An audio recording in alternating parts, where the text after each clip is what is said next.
In the second episode, we get to see Simon's tragic backstory. His mother died while giving birth to him, but his cruel father was still celebrating for finally getting a son who would carry on his name. But his father's hopes vanished when Simon couldn't even speak properly as a child, and in anger he banishes him, labeling him as a failure who's unworthy to carry on the Hastings name. But when Lady Danbury learns that her best friend's son has been banished, she finds him and ensures his proper education. But even after making impressive progress, the Duke refuses to accept him. Back in the present, the Featherington girls have learned of Marina's situation because she is being confined to her room. Penelope and Eloise go on a mission to find out how pregnancy happens, but they are denied information at every turn, until Penelope finally goes to the source and asks Marina herself. Marina shares that she fell in love with a boy named George who went off to war. She tells Penelope that love caused her pregnancy, and she sends a letter to George with Penelope's help. Thanks to fake courtship with Simon, the next morning, Daphne has a line of suitors waiting to see her. But Anthony, who sees himself as a man of his word, shows up with Burbrook and kicks everyone out. He doesn't like that Daphne is courting the Duke because, as a longtime friend, he knows Simon isn't interested in marriage. At yet another party, Daphne and the Duke dance happily. Anthony pulls Simon aside, and they argue about his intentions. Burbrook enters the argument and is so smug that Simon can't hold his tongue anymore, and reveals how Burbrook got his black eye from Daphne's punch. Enraged, Anthony calls off the agreement and tells Burbrook to stay away from his sister.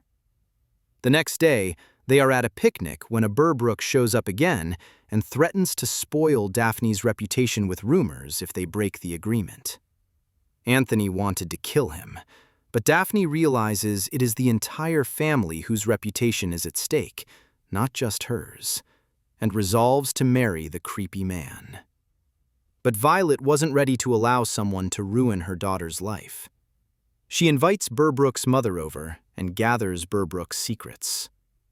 Burbrook had a child with one of his servants, and Violet and her maids started spreading this news. Once the Lady Whistledown writes about it, Burbrook is forced to leave the town, and Daphne is saved. She continues hanging with the Duke, but now their fake arrangements are bringing them closer. In the closing moments of the episode, we get another flashback where Simon visits his father on his deathbed. His father finally admits that he is proud of Simon's progress and that he is worthy of carrying on the Hastings line. But Simon tells him he only returned to make a vow. He tells the dying man that he will never marry, and the Hastings line will end with him. In the third episode, the most wanted bachelor of the season arrives, the Prince of Persia.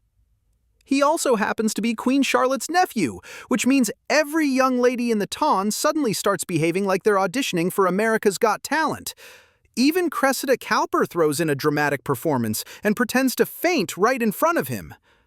Sadly for her, the prince only has eyes for Daphne, which, of course, makes Cressida's jealousy go from mild spice to full red chili.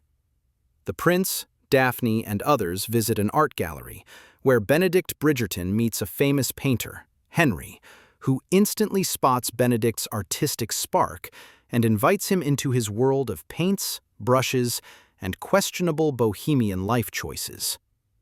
Meanwhile, Daphne and Simon find themselves staring at one of Simon's late mother's favorite paintings. Daphne describes it with such grace that Simon ends up staring more at her than the artwork. Lady Featherington, on the other hand, is running her own race against time.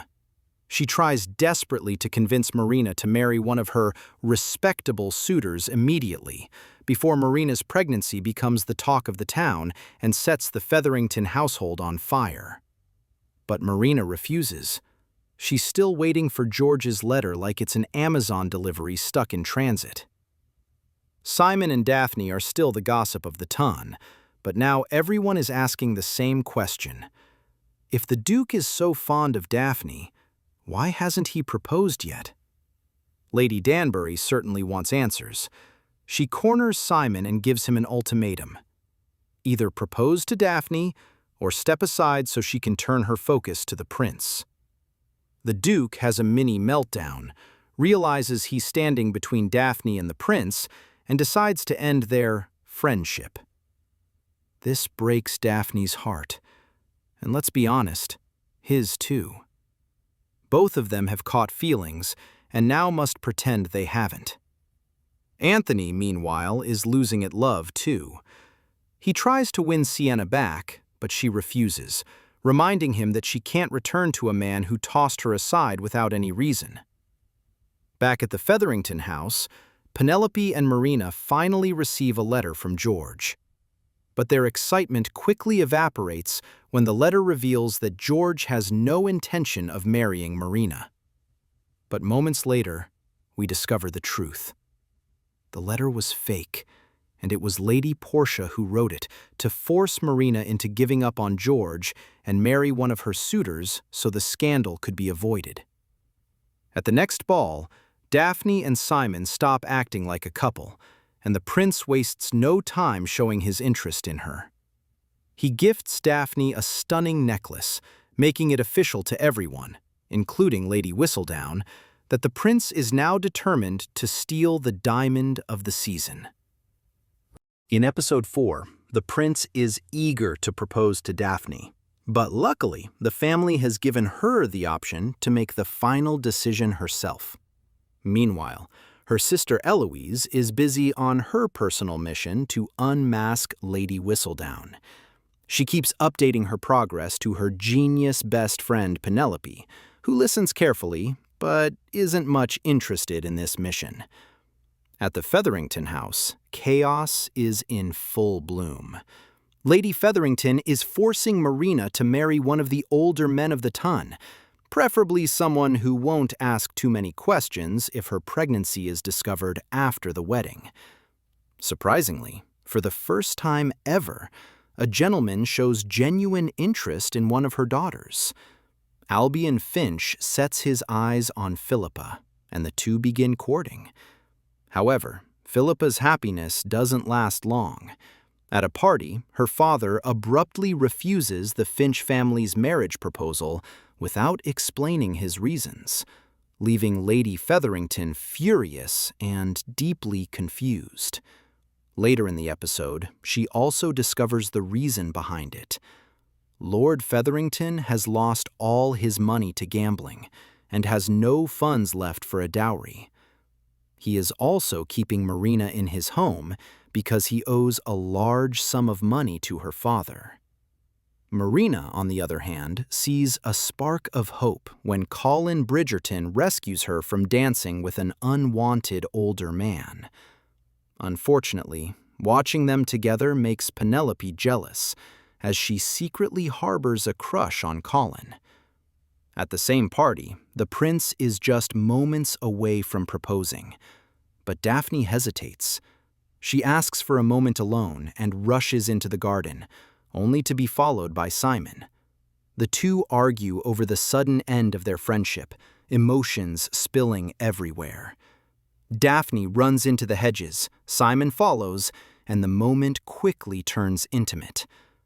Anthony catches them in the act and immediately demands that Simon marry his sister for ruining her honor. But the Duke refuses.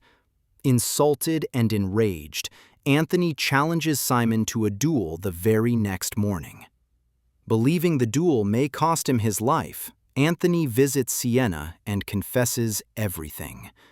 He promises to run away with her if he survives. Meanwhile, Benedict visits the painter Henry's house, where several artists are indulging in very strange and very artistic activities. He soon returns home, only to find a tense Anthony, who reveals the duel plans. Together, they rush to the duel site, where Simon and his boxer friend Will are already there. Just before blood can be spilled, Daphne arrives and stops the duel. She reveals that Cressida Cowper witnessed her and Simon in the garden, meaning the duel would only fuel more rumors and scandal. Daphne finally confronts Simon about his feelings and asks why he would rather choose death than marry her. Simon confesses that he cannot give her children, something Daphne assumes is a physical issue, though it clearly isn't. Still, deeply in love, Daphne accepts a childless future and agrees to marry him. In episode 5, Anthony seeks a special license for his sister's marriage before anyone can discover their scandal. However, the request is denied. The Queen has taken her nephew's rejection very personally. Anthony also visits Sienna, only to discover that she has grown tired of his empty promises and has left the city altogether. At the Featherington house, Lady Featherington believes that courting Colin Bridgerton is unwise for Marina, as he is very young.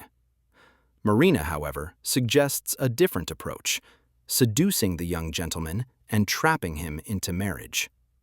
This plan receives Lady Featherington's full approval. But Penelope overhears everything and becomes determined to stop it. Meanwhile, the Featherington girls face a fashion emergency. The modiste, Madame Delacroix, refuses to provide new dresses until her payments are cleared. Madame Delacroix, aside from creating extravagant gowns, also enjoys art and a bohemian lifestyle. She attends Henry's rather interesting gatherings, where she meets Benedict Bridgerton, and the two begin to grow fond of each other. At the palace, we see a quiet and emotional moment between the Queen and the King. They deeply love one another, but the King's mental illness makes the Queen's life painfully difficult. Later, Daphne and Simon visit the Queen to seek her approval for their marriage. They openly share how deeply they love one another, and the Queen, moved by their story, finally grants them the special license. The two marry and host a grand celebration at the Bridgerton home. However, despite the festivities, Simon and Daphne remain unusually quiet and visibly nervous about their future together. While the rest of the family celebrates, Eloise continues her relentless mission. She investigates various women, convinced one of them must be Lady Whistledown. In the middle of accusing Lady Danbury, the Queen overhears the conversation and orders Eloise to uncover Whistledown's true identity and report directly to her. Meanwhile, Marina succeeds in securing a proposal from Colin, not through seduction, but simply by being herself. Her charm alone is enough. And now, the most interesting part, the honeymoon. Simon books separate rooms for himself and Daphne. However, the money spent on his room goes completely to waste, as he quickly loses all self-control, enters Daphne's room, and, well, does the thing. After a long period of tension, the couple finally seems to be on the same page and genuinely happy together. In episode 6, the newlywed couple arrives at the Duke's grand estate and immediately turns it into their personal honeymoon playground. From the garden to the library, no corner is spared from their passionate enthusiasm. When they finally come up for air, Simon begins untangling the mess of an estate that his men have been creatively managing in his absence, while Daphne tries her best to charm the servants and win over the villagers. But the fairy tale cracks when Daphne finally realizes the truth. Simon has been lying to her about his ability to make her pregnant. On one hand, she feels deep pity for him after learning about his painful childhood. On the other, she is furious that he deceived her. The result? A tense confrontation and a heated argument that leaves their marriage shaken. Back in London, Colin Bridgerton announces his engagement to Marina, stunning absolutely everyone. Penelope tries to stop him by hinting that Marina is in love with someone else, but Colin, hopelessly and stubbornly in love, refuses to listen. Just as Marina and Colin begin planning their future, Lady Whistledown somehow uncovers Marina's condition and exposes her pregnancy to the entire ton. A massive scandal erupts, the Featheringtons are disgraced, and suddenly, the wedding makes no sense at all. Episode 7 opens with Daphne and Simon rushing back to London after hearing about the explosive scandal rocking the ton. Determined to set things straight, Daphne arranges a meeting between Colin and Marina so the truth can finally come out. Marina admits that she tried to trap Colin into marriage, not out of malice, but to secure a future for her unborn child. The confession leaves Colin completely heartbroken. Meanwhile, Simon is at war with his own mind. He is confused about what his marriage will become after this revelation, yet he remains firmly determined to live a childless life. Amid all this chaos, Eloise's hunt for Lady Whistledown intensifies. Now she isn't just driven by curiosity. The Queen herself is pressuring her to unmask the gossip writer, and to do it fast. The Featheringtons, already penniless, are now infamous as well. Society judges them mercilessly. Everyone, that is, except Daphne. Believing Marina isn't the villain the ton has made her out to be, Daphne approaches her and promises to help her find George. Lord Featherington, however, has a very different plan to save his family's fortune. Deep in debt from gambling, he approaches Simon's boxer friend Will and offers him money to deliberately lose a fight, so he can place massive bets, win big, and share the profits. Back at home, Simon's relationship with Daphne is hanging by a thread. Even after confessing the truth about his vow, Daphne remains furious, and their emotional distance only grows. Meanwhile, Eloise believes she has finally cracked the biggest mystery of the season. Convinced she has found Lady Whistledown, she suspects none other than her brother Benedict's girlfriend, Madame Delacroix. In the Season 1 finale, Daphne's efforts finally pay off when George's brother Philip visits Marina. Philip brings devastating news. George is dead. Marina finally understands why he never wrote back. But Philip, as an honorable man, wishes to correct his brother's mistake. He offers to marry Marina, along with security for her and her child. Marina, who had earlier tried to end her pregnancy, believing she had succeeded, initially refuses. But when she realizes she is still pregnant, she accepts Philip's proposal, choosing stability over uncertainty. The long-awaited boxing match arrives. Will initially refuses Lord Featherington's offer, but when he looks at his struggling family, he gives in. He deliberately loses the fight, making both himself and Lord Featherington rich. Simon witnesses this and is deeply displeased, watching his friend trade honor for money. For a moment, the Featherington house is wealthy again, but the victory is short-lived. Lord Featherington is murdered, and all the money is stolen.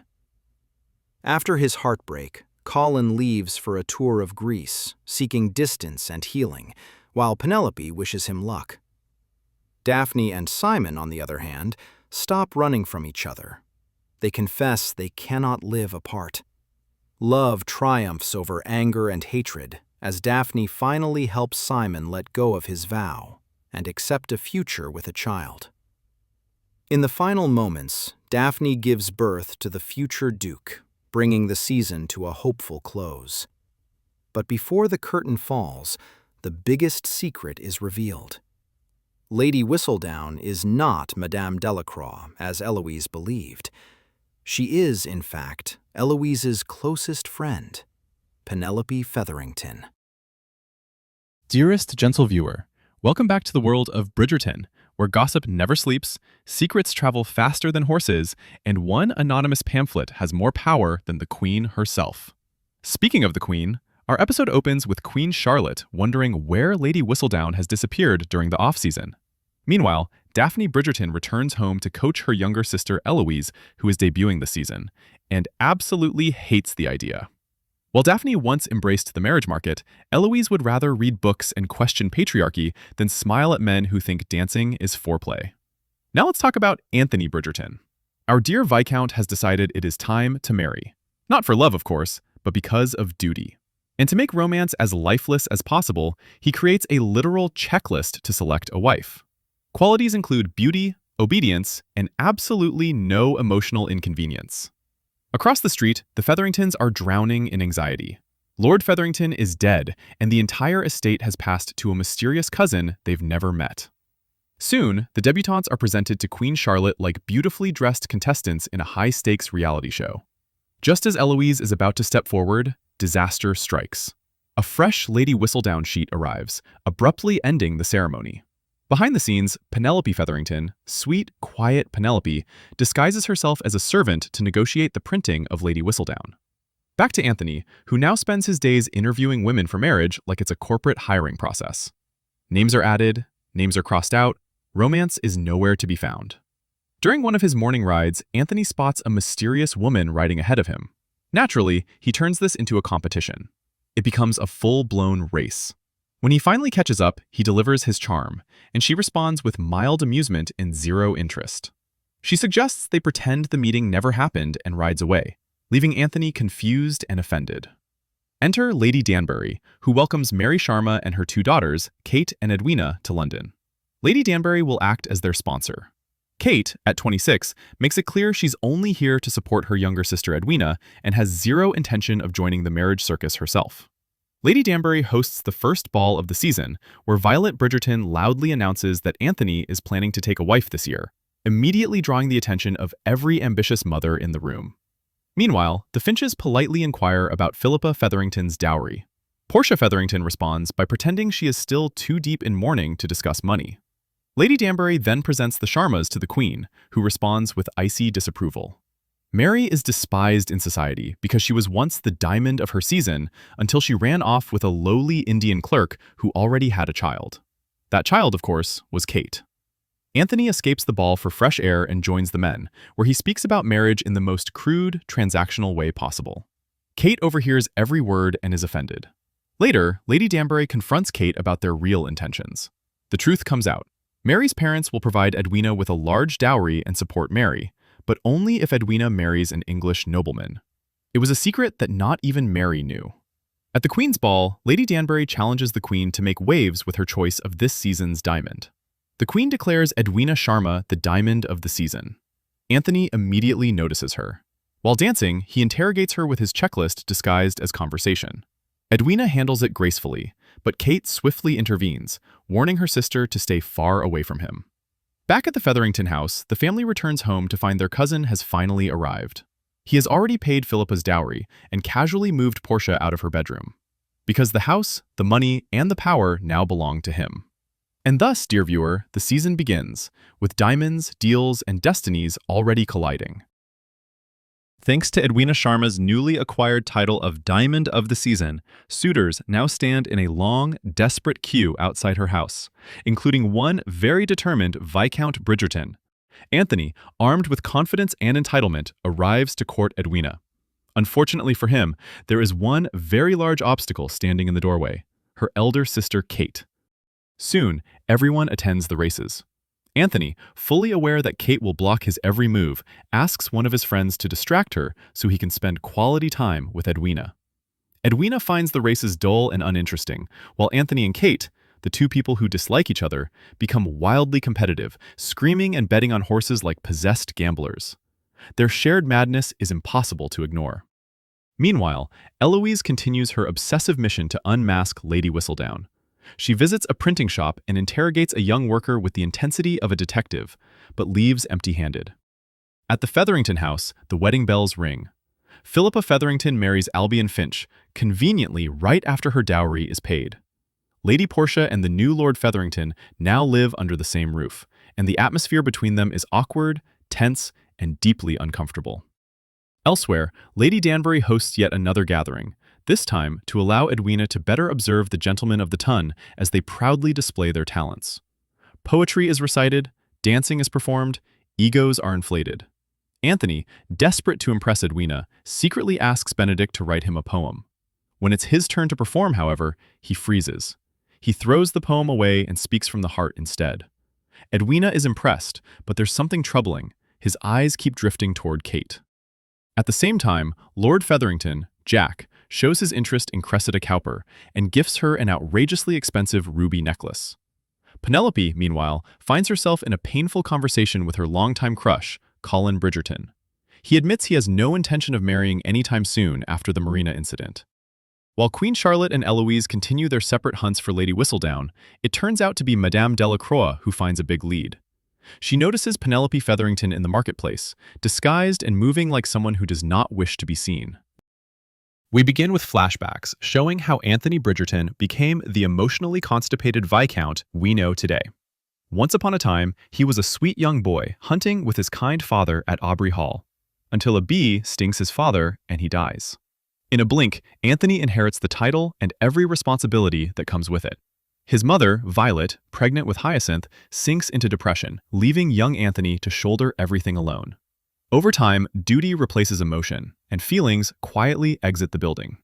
Back in the present, the Bridgertons travel to Aubrey Hall and invite the Sharmas and Lady Danbury days before hosting a gathering. During a game, Anthony and Kate finally soften toward each other and agree to a truce. Anthony continues to charm Edwina, proving once again that he can be pleasant when he chooses to be. Meanwhile, back in London, Portia Featherington plots to retain the family wealth. She convinces Prudence to seduce cousin Jack into marriage. Unfortunately for Portia, Jack seems more interested in Cressida Cowper and invites her instead, making his intentions painfully clear. While Penelope confronts Madame Delacroix and strikes a deal, Penelope will boost her business through Lady Whistledown, and in return, Madame Delacroix will secretly help transfer the gossip papers to the printing shop. At Aubrey Hall, Benedict receives joyful news. He's been accepted into the art school he applied to. While he celebrates, everyone else quietly waits for the one thing that seems inevitable: Anthony proposing to Edwina. Kate later finds Anthony alone in the garden, and they talk about the expected proposal. But then disaster strikes. A bee lands on Kate.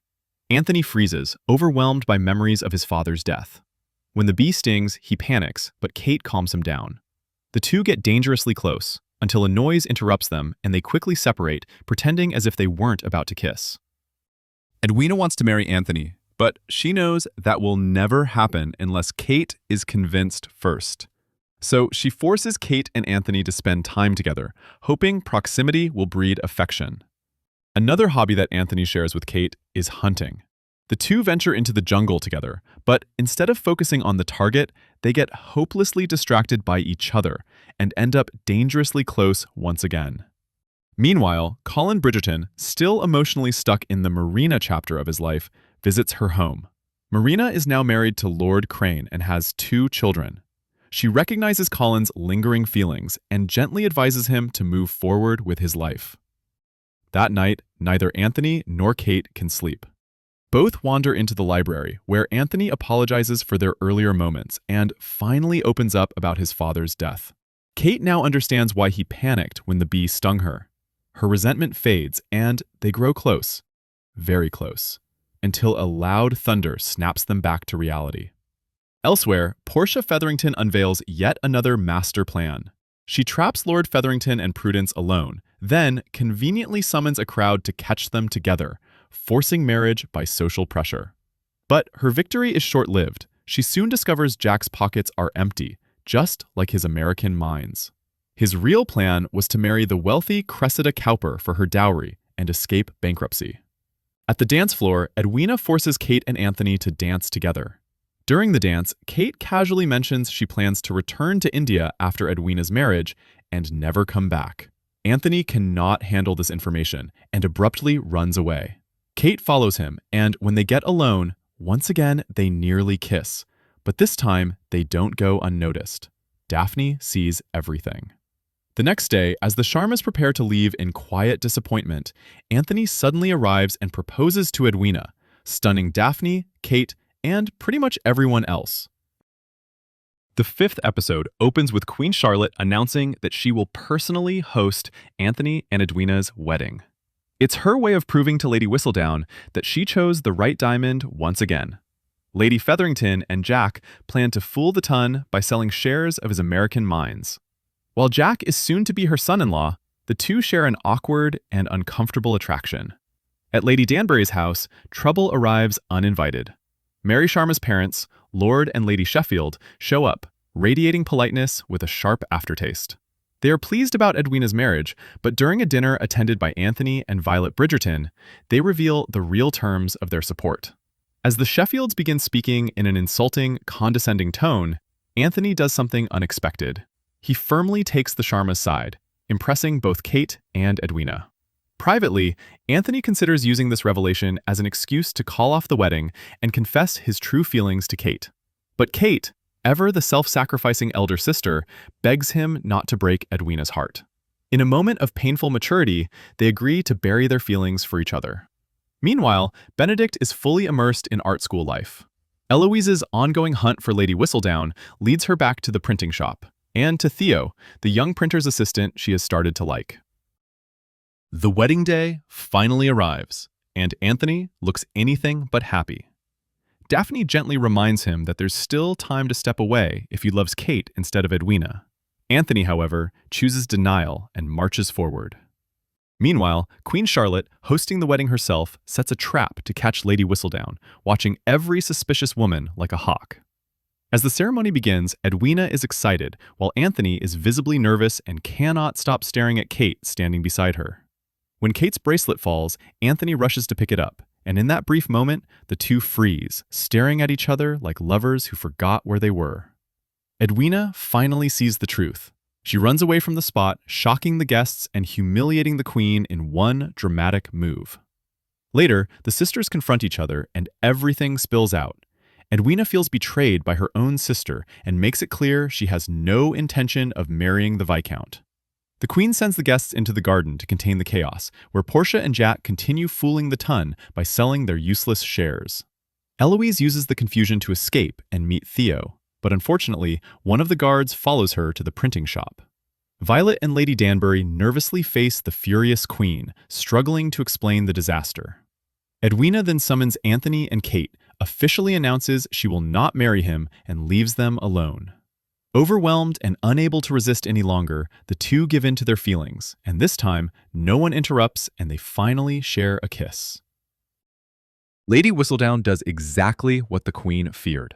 She openly mocks the wedding that was planned and hosted by the queen herself, now infamously called off. The Bridgertons are already under society's microscope after the scandal, and things only worsen when Queen Charlotte meets Eloise. She accuses Eloise of being Lady Whistledown, as she was spotted visiting a printing shop. The queen gives her an ultimatum: work with her or watch the Bridgertons be completely ruined. Eloise has 3 days to decide.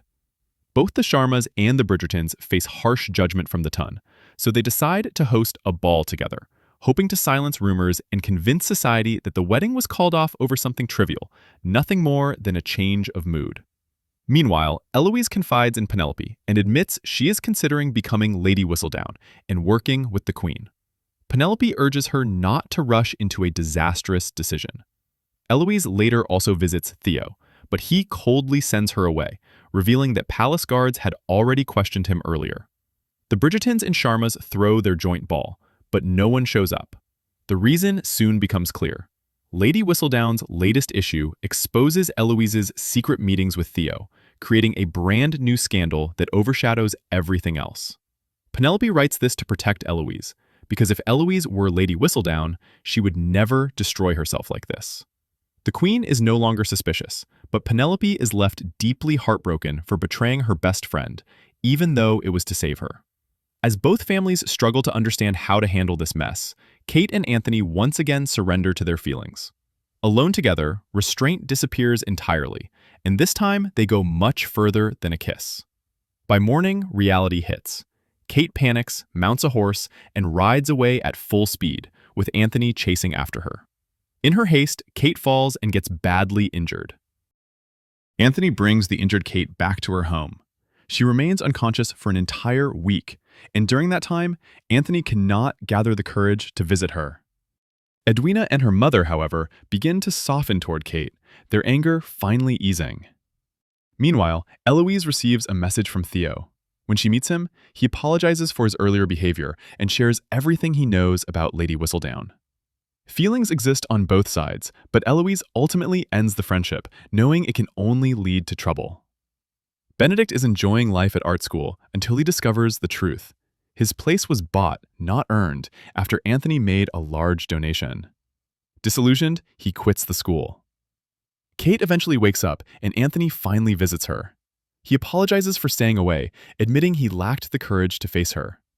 He proposes to her, but Kate refuses, explaining that she intends to return to India. The Featheringtons, newly wealthy after fooling the Ton, host a celebratory ball. At the gathering, Eloise thanks Penelope for standing by her during the scandal. But as Penelope casually shares gossip, Eloise is struck by how much she sounds like Lady Whistledown. But she says nothing, for now. While dancing with Cressida Cowper, Colin secretly takes the ruby necklace Jack gave her. Examining it closely, he realizes the rubies are fake and confronts Jack, demanding he return the money he stole and leave town immediately. In desperation, Jack confesses his feelings to Portia, kisses her, and asks her to flee with him to America. Though tempted, Portia realizes he does not truly care about her daughters. She takes the money, threatens to expose him, and forces him to leave alone and disgraced. On the dance floor, Anthony and Kate finally choose themselves over society and dance together, openly acknowledging their love. The Queen approves their union with a smile and silences the gossiping ladies. Elsewhere, Penelope is shocked to find Eloise in her room with proof that she is Lady Whistledown. Their confrontation is emotional and devastating, and their friendship breaks. The season ends with time skipping ahead to Anthony and Kate married and spending peaceful family time at Aubrey Hall. A happy ending, except for two brilliant girls who lose each other, and one foolish man who arrived in London empty-handed and left the same way. Dearest gentle viewer, let us step once more into the world of Bridgerton, a place where a new social season means desperate mamas on the hunt and eligible men running for their lives. The Season 2 opens with London buzzing again with a new social season, and the Featherington family returning in much better financial shape than before, all thanks to Jack's scandalous adventures back in Season 2. Prudence is now happily married, leaving Penelope as the only unmarried Featherington girl at home. Across the street, her longtime crush Colin Bridgerton returns from his travels. And yes, dear viewer, this season will revolve around these two. Lady Bridgerton, it seems, has given up on finding a match for Eloise anytime soon, so she introduces another daughter to the marriage market, Francesca. She is beautiful and well-mannered, yet somehow fails to impress Queen Charlotte when presented alongside the other debutantes.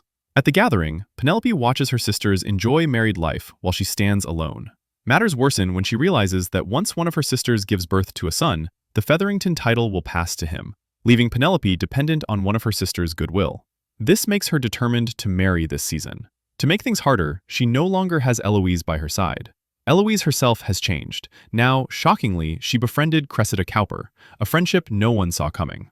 Colin, too, feels distant, hiding behind his new stoic persona. As tradition demands, Lady Danbury hosts the first ball of the season. Penelope stuns everyone by arriving in a much prettier dress, clearly hoping to attract suitors. A few gentlemen do approach her, but nerves take over and she quickly retreats back to her familiar spot by the wall, wishing her conversation skills were as sharp as her writing. Francesca soon joins her, admitting she is struggling just as much. After a brief conversation, the two gather their courage and return to the floor. Penelope meets Lord Debling, a polite and kind gentleman who is considered odd for his excessive love of nature. But before anything can bloom, the hideous Cressida Cowper steps on Penelope's dress, humiliating her in public. Pen immediately leaves the ball. Colin tries to stop her to talk, but she has no interest, especially after overhearing him last year declare he would never court her. At home, hurt and angry, Penelope writes a fresh edition of Lady Whistledown. Meanwhile, at the Bridgerton house, Kate and Anthony return from their honeymoon, only to leave again for another one, because apparently producing an heir cannot wait. Colin later visits Penelope to apologize and offers to help her find a match this season, which she accepts. But as Colin returns home, he discovers his name has appeared in the latest Lady Whistledown edition, painting him as a man who returned from his travels wearing a fake persona. Penelope instantly regrets what she wrote in anger, while Colin grows even more resentful toward the mysterious gossip writer. Colin starts training Penelope to attract gentlemen when they meet in the park. The next day, they meet again, where he asks her questions to understand her better. Penelope admits she gets anxious around men. When Colin asks what makes her comfortable, she says having tea at the Bridgerton's house used to, before her fallout with Eloise. Colin later insists their next lesson should be at his house. At the Bridgerton house, Colin pretends to be a suitor. As the rehearsal slowly starts feeling real, they are interrupted by Eloise's voice, who has just returned home. As she was leaving the house, Eloise spots her. Later, during a ball, she confronts Colin. He admits he is helping Penelope find a husband and asks Eloise not to tell anyone, something she does just a few moments later by telling Cressida. Soon, the secret spreads through the gathering. Meanwhile, Francesca continues to struggle. Lady Danbury wants to help her best friend's daughter, so she arranges for Francesca to play the piano, the thing she loves most, ensuring Queen Charlotte hears her. The Queen is impressed and names Francesca the Diamond of the Season. Penelope talks with gentlemen more confidently at the ball, thanks to Colin's guidance. But her confidence shatters when she realizes everyone knows about Colin helping her and is gossiping. She leaves the gathering and later lets her emotions take over, writing another Lady Whistledown, this time criticizing herself.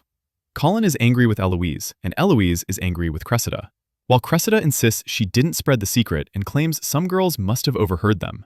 Next night, Colin visits Penelope to check on her. Overwhelmed, Penelope asks him to kiss her, assuring him it doesn't have to mean anything. She just wants to know what it feels like. After the kiss, Colin can't stop thinking about it and is left deeply confused.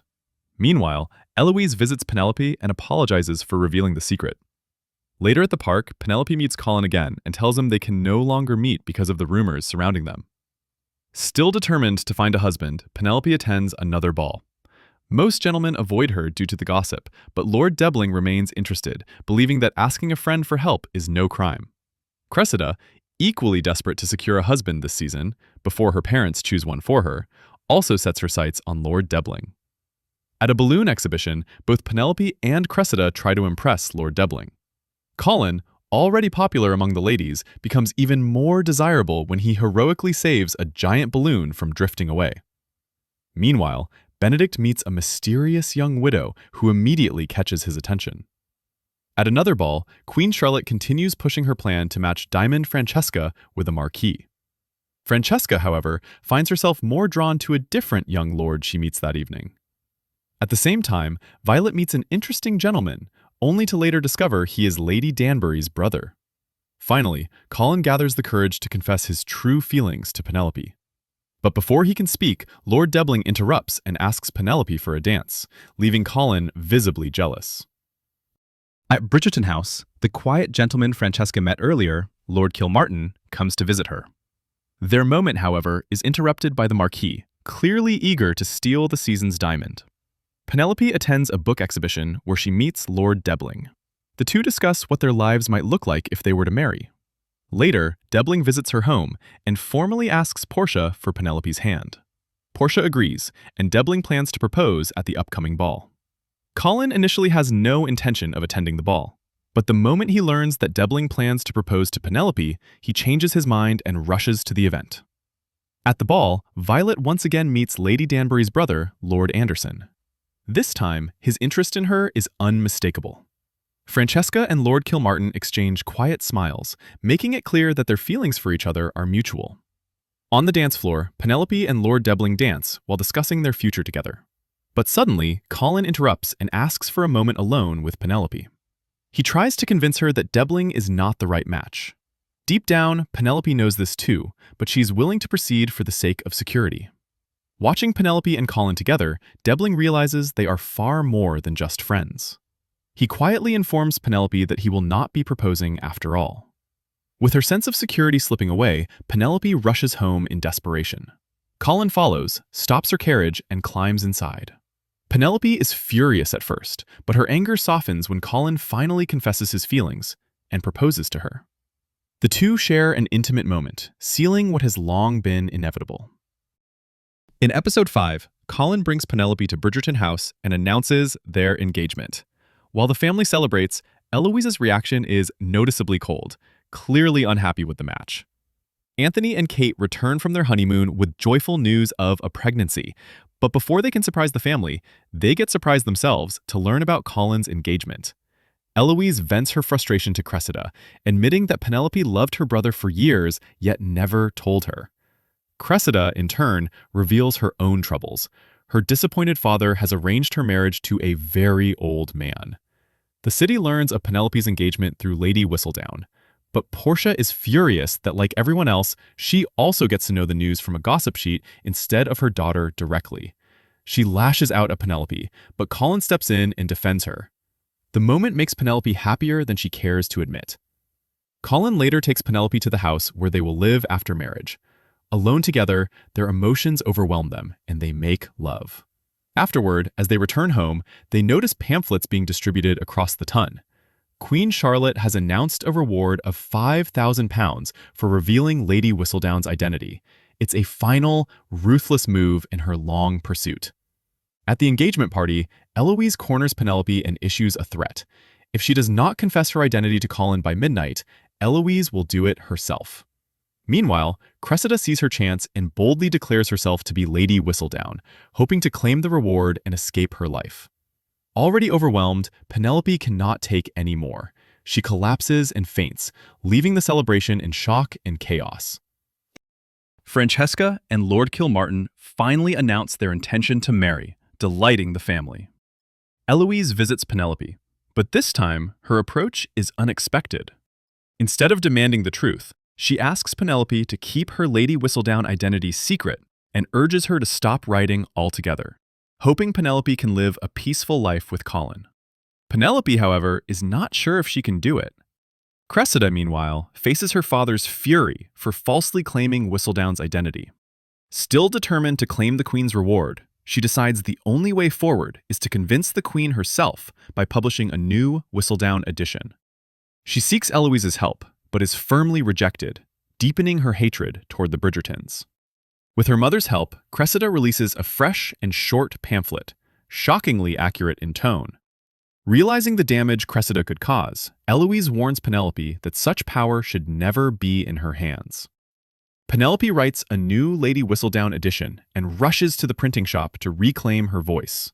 But Colin follows her and finally uncovers the truth. Penelope tries to explain, but Colin, overwhelmed with anger and betrayal, refuses to listen. The next morning, Cressida and her mother visit the Queen with a gossip sheet targeting the Bridgertons. But before the Queen can finish reading it, another pamphlet arrives, the real Lady Whistledown. It exposes the truth and makes it clear that Cressida is an imposter. Her game is over. She returns home only to learn she will be sent away to live with her dreadful aunt. Violet, relieved that the real Whistledown stepped in to clear the Bridgertons' name, receives a visit from Lord Anderson.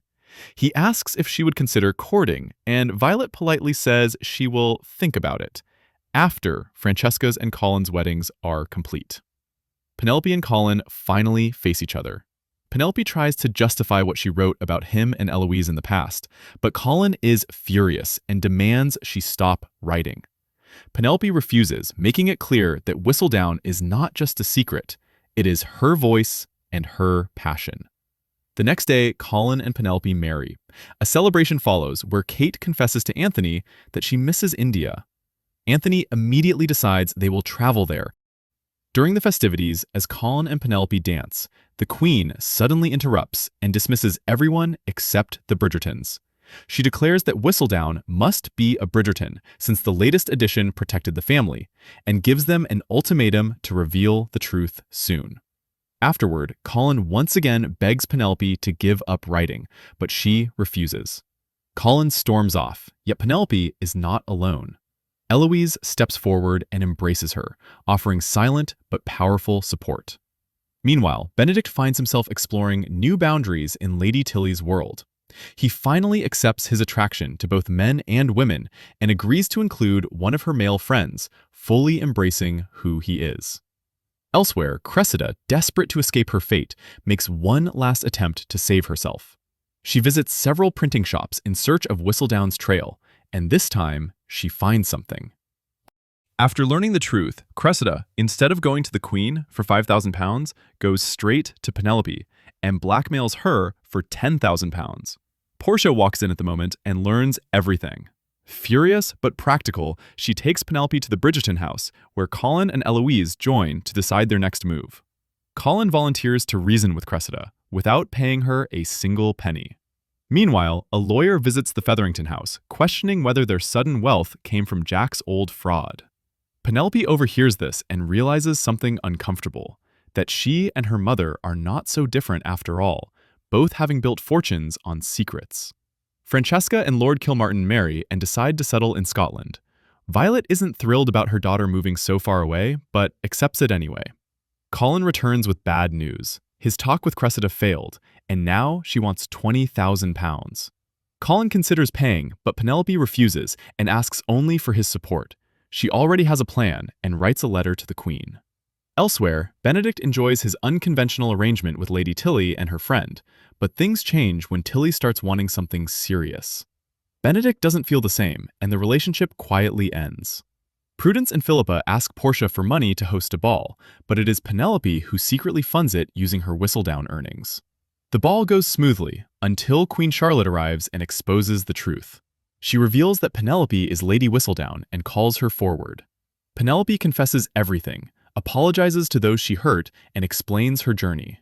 The Queen and most of society forgive her and allow Whistledown to continue. Penelope then saves her family as well, suggesting Portia to tell the lawyer that their fortune came from Whistledown's earnings, securing both the Featherington title and wealth. Colin finally lets go of his anger and tells Penelope how proud he is of her and how lucky he feels to be her husband. Eloise decides to explore the world, starting with Scotland by joining Francesca and Kilmartin for a year. As Violet had promised earlier, she begins her love story with a dance with Lord Anderson, making their mutual interest public.